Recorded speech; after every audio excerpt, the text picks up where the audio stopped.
Salam. Bugün səcdə mövzusunu sizlərlə danışacağıq. İnşallah ki, Quranda səcdə nə mənada işlənməkdədir.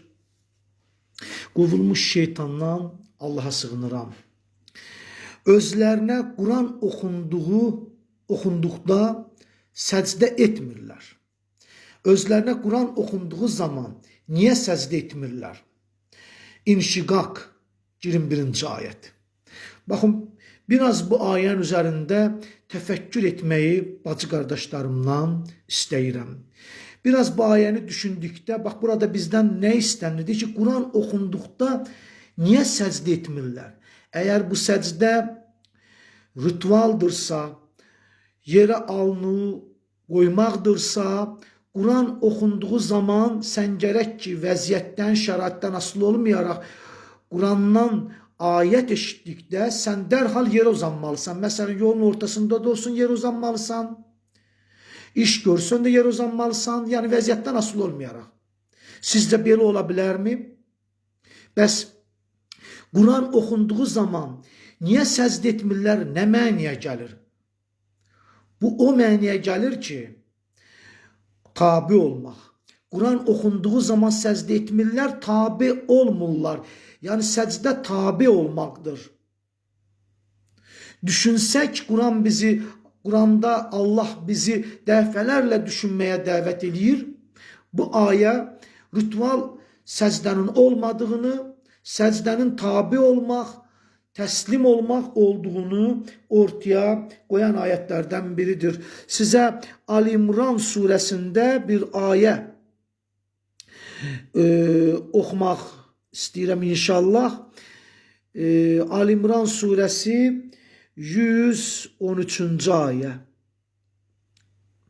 113. Qovulmuş şeytandan Allaha sığınıram. Onların hepsi bir değildi. Onların hamısı bir değil. Kitab əhlindən bir topluluq vardır ki, gecə vaxtında ayaq üstə Allahın ayətlərini oxuyaraq səcdiyə qapanırlar. Yəni, gecə vaxtı Allahın ayətlərini ayaq üstə, Allahın kitablarını oxuyur, kitabını oxuyur, kitabındakı ayətlərini oxuyur, səcdə edir. Yəni, bu nə deməkdir? Bu ayaq üstündə kitab oxuya-oxuya necə yerə qapanır? Yəni ayaq üstə kitabı oxuyaraq, kitabdan, Allahın kitabından ayətlərini oxuyaraq ayaq üstə mi ritual səcdəni yerinə yetirir? Əlbəttə ki, yox. Demək, bu səcdə elə bir şeydir ki, ayaq üstə kitabın ayətlərini oxuyaraq da edilən bir səcdədir. Bu səcdə odur ki, yenə də bu ayətdən başa düşürük ki, Allahın ayətlərinin mənasına, kitabın ayətlərinin mənasını qəbul edib tabi olmaqdır. Eyni zamanda sizə 25-ci surənin 73-cü ayəsini də diqqətinizə çatdırmaq istəyirəm. Orada da maraqlı bir mövzu keçir bu məsələlərlə bağlı. Onlar, qovulmuş şeytandan Allaha sığınıram. Onlar özlərinə Rəblərinin ayətləri xatırlandığı zaman onun üstündə, yəni ayətlərin üstündə kar və kör olaraq qapanıb qalmayanlardır. Burada möminlərdən söhbət gedir ki, möminlərə Allahın ayətləri xatırladılır və onlar o ayətlərə kar və kör olmurlar. Nə deməkdir bu kar və kör olmurlar? Yəni o ayətlərin onlardan istədiyini qəbul edirlər, tabi olurlar. Mənasını qəbul edib tabi olurlar, təslim olurlar. Bu səcdə ilə bağlı olan bir şeydir. Yəni səcdə Allahın ayətlərinə qarşı kar və kör olmamaqla, Allahın ayətlərini eşidərək, görərək, idrak edib tabi olmaqdır. 32-ci surənin 15-ci ayəsini də sizin nəzərinizə çatdırmaq istəyirəm. Səcdə surəsi 15-ci ayədə də Rəbbimiz belə buyurur. Bizim ayətlərimizə, qovulmuş şeytandan Allaha sığınıram, bizim ayətlərimizə ancaq özlərinə xatırlandığı zaman həmən səcdəyə qapananlar, Rəblərini həmd ilə təsbih edənlər və böyüklük taslamayanlar iman edərlər. Bizim ayətlərimizə kimdir iman edərlər? İman edər. Ayətlər xatırlandığı zaman səcdə edənlər. İndi düşünün ki, bir adam yol keçərkən kimsə Quran oxuyur. Bu adam yerə qapanmalıdır. Maşın da onun üstündən keçməlidir. Yəni budurmu səcdə? Ritual budur. Ritual səcdə bu deməkdir. Yəni əli qoysan yerə, alnını yerə. Olur bu səcdə? Xeyr. Quran bu səcdəni təsdiq eləmir. Quranın dediyi səcdə Allahın ayətlərinə və kitabına tabi olmaqdır. Ayətə necə tabi olacaqsan? Ayəti oxuyursan. Ona görə Allah deyir ki, tilavət et. Sən tilavət edərkən onun mənasını qəbul edirsənsə, onun mənasında olan hökmü icra edirsənsə, sən o ayətə səcdə etmiş olursan. Və yəni səcdə etmiş olursan, o deməkdir ki, sən o ayətə tabi oldun. O ayətin mənasında olan hökmü qəbul eləyib, icra eləməyin, o ayətə səcdə eləməyin, yəni tabi olmağın olur. Tabilik də bu cür olur.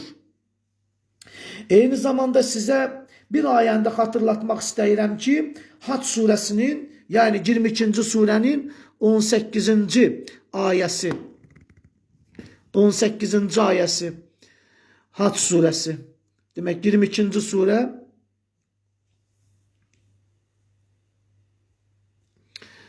18-ci ayə.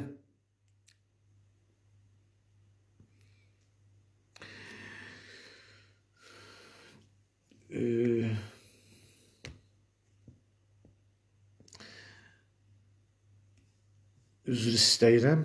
Bir dənə bunu düzəldim. Görmədimmi ki, həqiqətən göylərdə və yerdə olanlar, göylərdə və yerdə olanlar ümumi işlədir.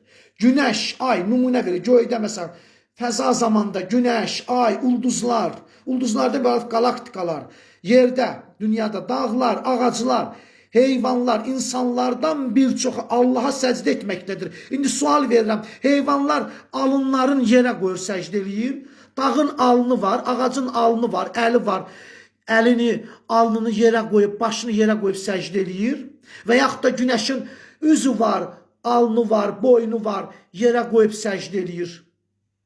İnsanları bildik, insanlar şuurlu varlıqdır, alnın, üzün yerə qoyur, siz deyən kimi deyək ki, ritual səcdən eləyir. Amma digərlərində bu keçərli deyil. Demək ki, bu səcdə elə bir şeydir ki, canlı, cansız hər şey onu eləyir. Bəli, canlı da, cansız da, şuurlu da, şuursuz da, göydə olanda, yerdə olanda hər şey Allaha tabi olub. Bəli, Allaha tabi olmağının adıdır səcdə. Yəni, ritual səcdəni müdafiə edənlər bu ayəti necə başa düşəcəklər? Neynək? Bu ayətin üzərindən su mu içək? Ritual səcdə Quranda yoxdur. Nə var? Səcdə tabi olmaqdır. Hamınızı gününüzün xeyirli uğurlu olmağını Rəbbim olan Allahdan diləyirəm. Allah hamımızı hidayət eləsin, öz nuruna qovuştursun, günahlarımızı bağışlasın, ibadətlərimizi qəbul etsin. Həmd Allaha məxsusdur. Allaha əmanət olun.